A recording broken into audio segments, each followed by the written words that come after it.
Hey, everybody, it's Marilyn Hughes of the Out of Body Travel Foundation here for another live.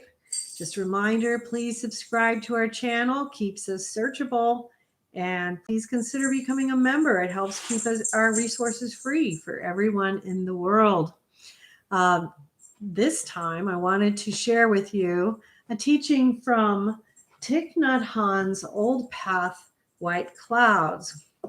It is from chapter, I believe, 65, yes, called Neither Full Nor Empty. And it is about dependent co-arising. And I found it to be a very cool teaching. So I thought I would share it with you all. So let's start right here. So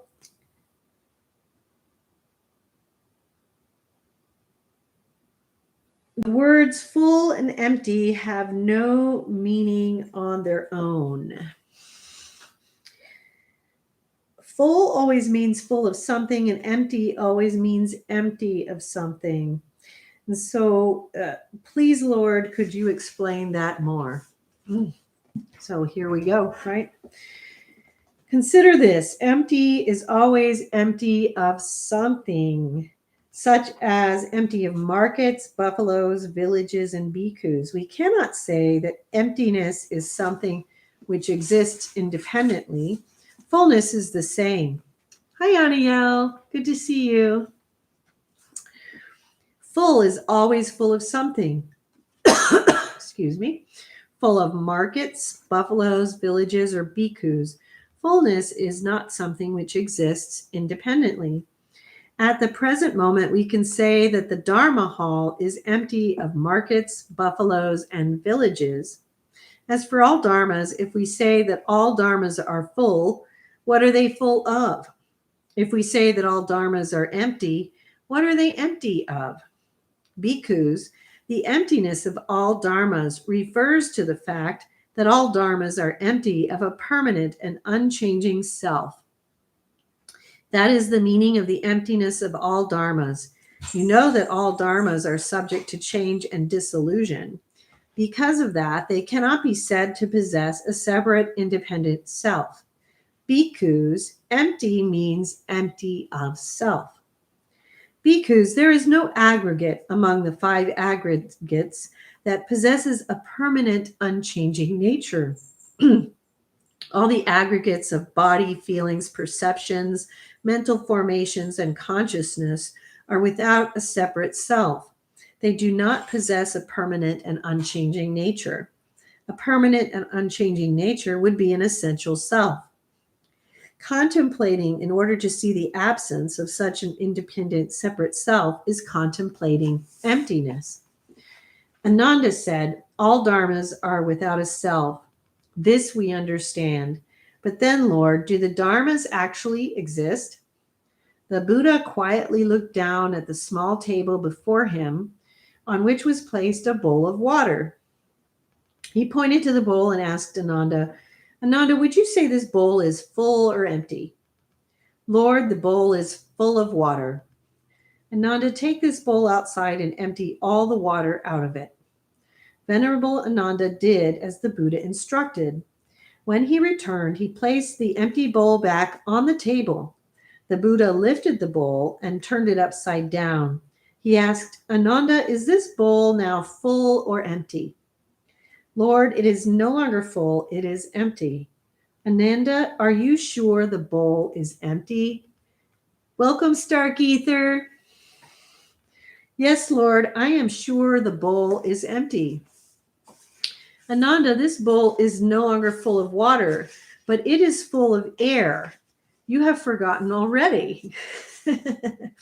Empty means empty of something, and full means full of something. In this case, the bowl is empty of water, but full of air. Welcome back, John. Thank you for joining us. I understand now. Good, Ananda. This bowl can be either empty or full. Of course, Whether there is emptiness or fullness depends on the presence of the bowl. Stark Ether says, hi, Marilyn. Hello.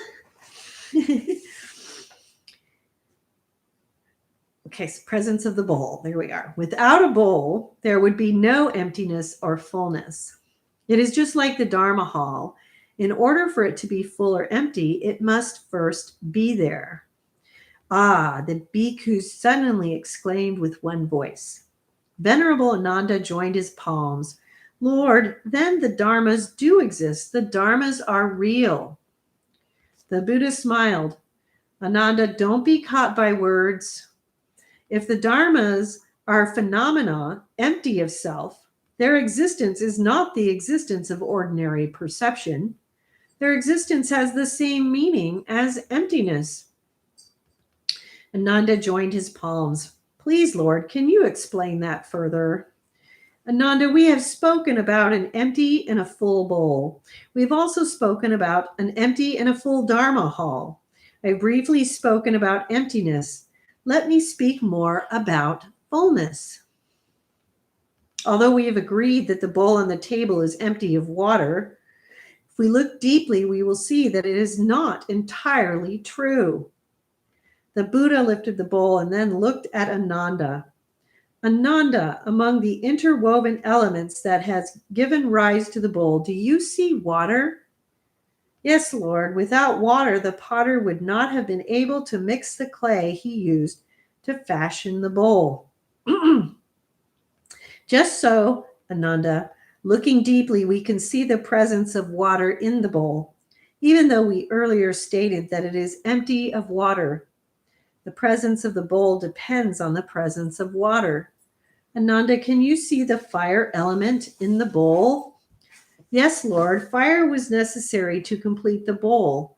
Looking deeply, I can see the presence of heat and fire in the bowl.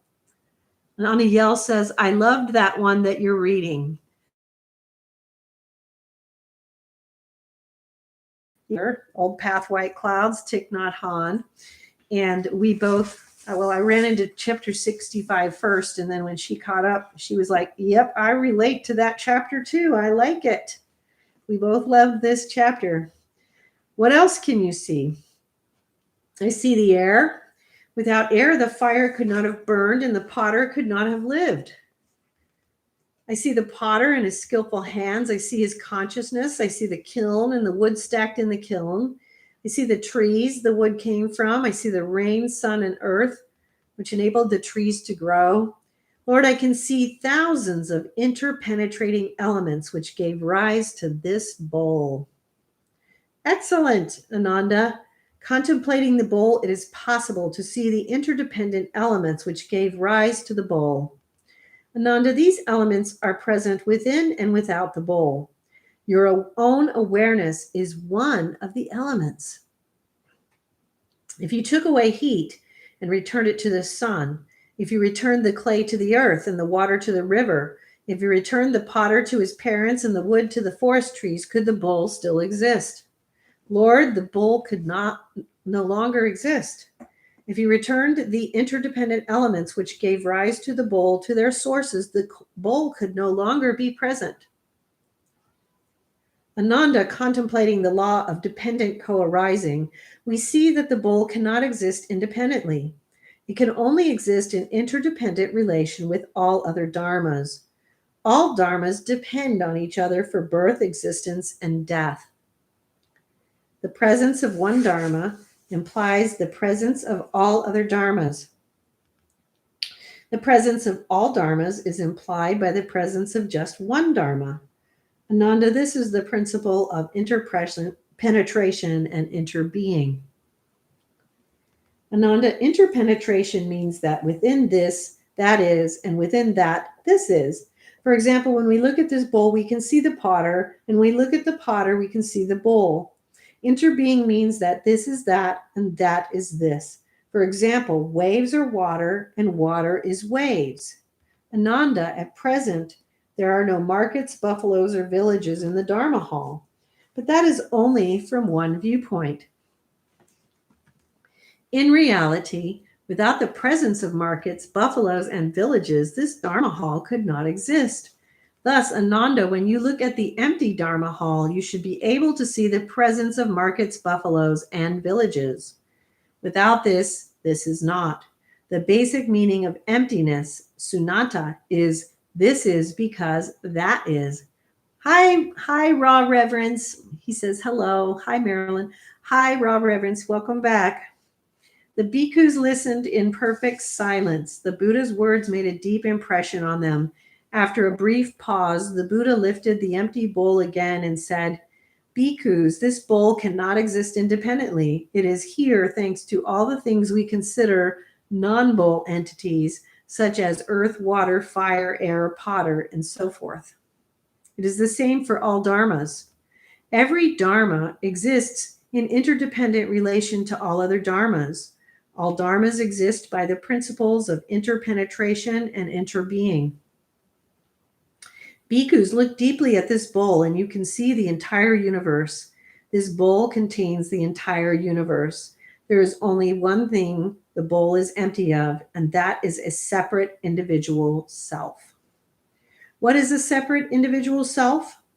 It is a self which exists completely on its own, independent of all other elements. No dharma can exist independently from other dharmas. No dharma possesses a separate essential self. That is the meaning of emptiness. Empty means empty of self. Bhikkhus, the 5 aggregates, are the basic elements of a person. Form does not contain a self because form cannot exist independently. Within form exist feelings, perceptions, mental formations, and consciousness. It is the same for feelings. Feelings do not possess a self because feelings cannot exist independently. Within feelings are form, perceptions, mental formations, and consciousness. The same is true for the other 3 aggregates. No aggregate possesses a separate identity. The 5 aggregates depend on each other in order to exist. Thus, the 5 aggregates are all empty. Bhikkhus, the 6 sense organs, the 6 sense objects, and the 6 sense consciousnesses are all empty. Every sense organ, every sense object, and every sense consciousness depends on all other sense organs, sense objects, and sense consciousnesses in order to exist.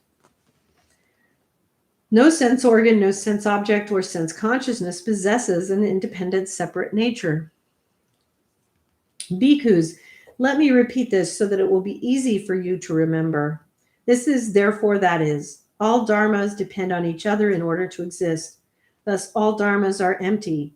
Empty here means empty of an independent, separate self. Venerable Ananda said, Lord, some Brahmana scholars and leaders of other religious sects claim that the monk Gautama teaches a nihilism. They say that you lead people to negate all of life. Do they misunderstand you because you say that all dharmas are empty? The Buddha answered, Ananda, the Brahmana scholars and leaders of other religious sects do not speak correctly about this. I have never taught the doctrine of annihilism. I have never led others to deny life. Ananda, among false views, there are 2 which entangle people the most, views of being and views of non-being. The first view regards all things as having a separate and permanent self-nature. The second regards all things as illusions. If you are caught in either view, you cannot see the truth. Ananda, once Bhikkhu Kakayana asked me, Lord, what is false view and what is right view? I answered that false view is to be caught in either the notion of being or the notion of non-being. When we see into the true nature of reality, we are no longer bound by either of these views. A person with right view understands the process of birth and death in all dharmas. Because of that, he is not disturbed by thoughts of existence or non-existence. When suffering arises, the person with right view knows that suffering is arising. When suffering fades, the person with right view knows that suffering is fading. The arising and fading of all dharmas does not disturb the person with right view. The 2 false views of permanence and illusion are too extreme. Dependent co-arising transcends both extremes and dwells in the middle. Ananda, being and non-being are concepts. which do not accord with reality. Reality transcends the boundaries of such concepts. An enlightened person is one who has transcended the concepts of being and non-being. Ananda, not only are being and non-being empty, but birth and death are also empty. They are also merely concepts. Venerable Ananda asked, Lord, if birth and death are empty, why have you often said that all dharmas are impermanent, constantly being born and dying? Ananda, at the relative conceptual level, we speak of dharmas being born and passing away.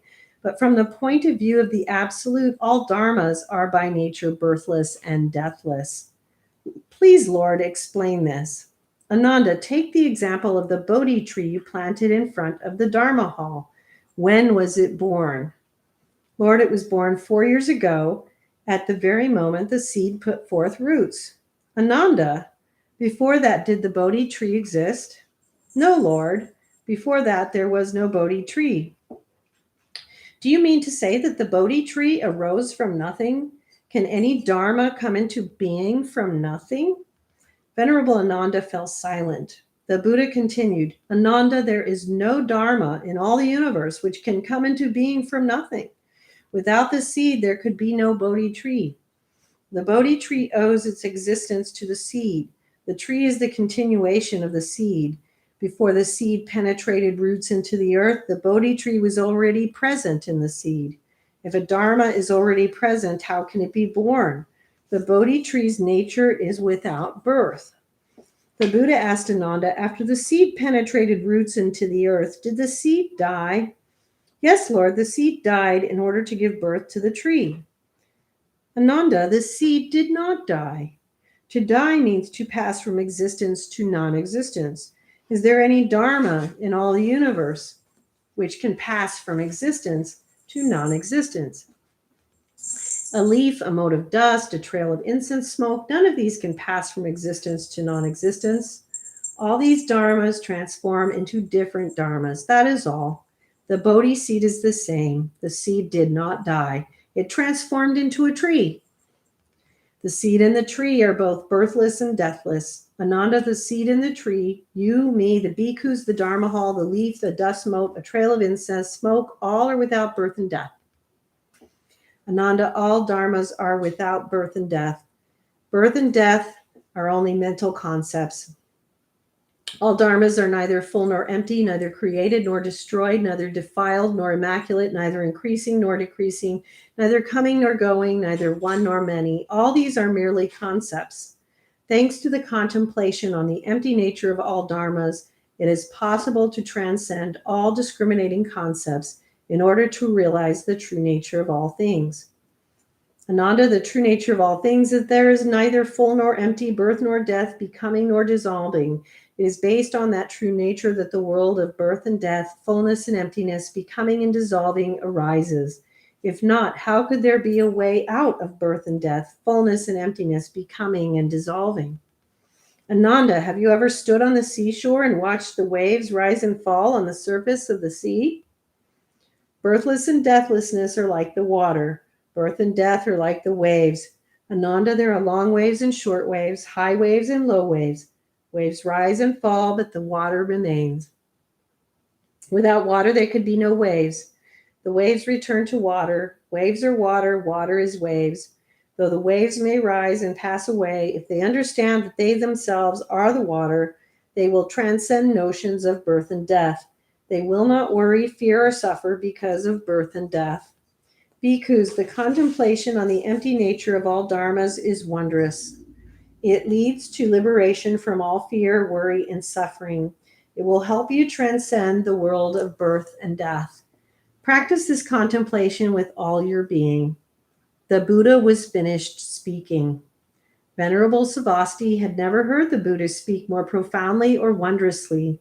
The eyes and smiles of the Buddha's senior disciples radiated happiness. Savasti felt he understood the Buddha's words, but had not penetrated their deepest meaning. He knew that Ananda would repeat the entire Dharma talk in the coming days. He would then have an opportunity to learn more by listening to the senior disciples discuss what the Buddha had said. Again, from Moon in a not Moon in a Dewdrop. That's another book. Old Path, White Clouds by Thich Nhat Hanh. Moon in a Dewdrop was written by Zen Master Dogen. Another book I like. Raw Reverence says, I feel as if some saturation is happening, very environment being charged, living liquid light of which no words can begin to honor, emanating, permeating the atmosphere tangibly somehow. Oh my goodness! Welcome, Reynaldo Aponte from Venezuela.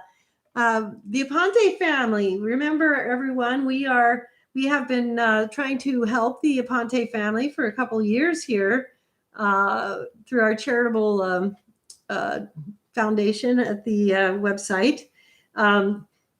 Because they are in Venezuela and undergoing this failed state there and dealing with all the ramifications of what's happening in Venezuela. So it's great to see you, Reynaldo. Great to have you here.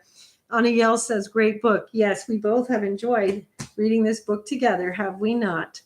And Raw Reverence, absolutely. I love what you said. Living liquid light absolutely is the right words for what I think you're experiencing and what you are experiencing and emanating, permeating the atmosphere tangibly somehow. And so for your experience, absolutely, this is literally saturating you right now.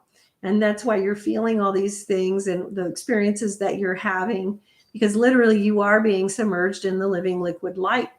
And so these experiences you're having are fantastic and amazing and wonderful. Reynaldo sends a smiley face. Let's see if I know how to do that. Let's see. I try to send a smiley face. I don't know. Well, I don't know how to do it, but I send you a verbal smiley face back. So that's great. And so, Raw Reverence, I did not get the end of your question because the feed literally dumped my feed, and so I did not get the end of your question at the end of our last live stream. I believe you were saying something about, gosh. Let's see here. This thing took over my screen here. That's not good. I believe you were saying something about the why this has become so intense. Sometimes gets I can't remember your words because it literally flashed and then it was just gone. But yes, you are going through a definite initiation into something higher, and you should just continue to take that ride. Enjoy the living liquid light because it is one of the most awesome things to experience. And so the things that you're experiencing are right there, as we talked about in the previous live, in the realm of the holy, which is where you're going. So you want to kind of just be very patient with it, humble with it, and let it take you where it will. And so I'm glad you joined us today. I'm glad everyone joined us today. Hope you enjoyed the teaching of the Buddha on codependent non-arising. Hope I got that right. And we'll see you next time.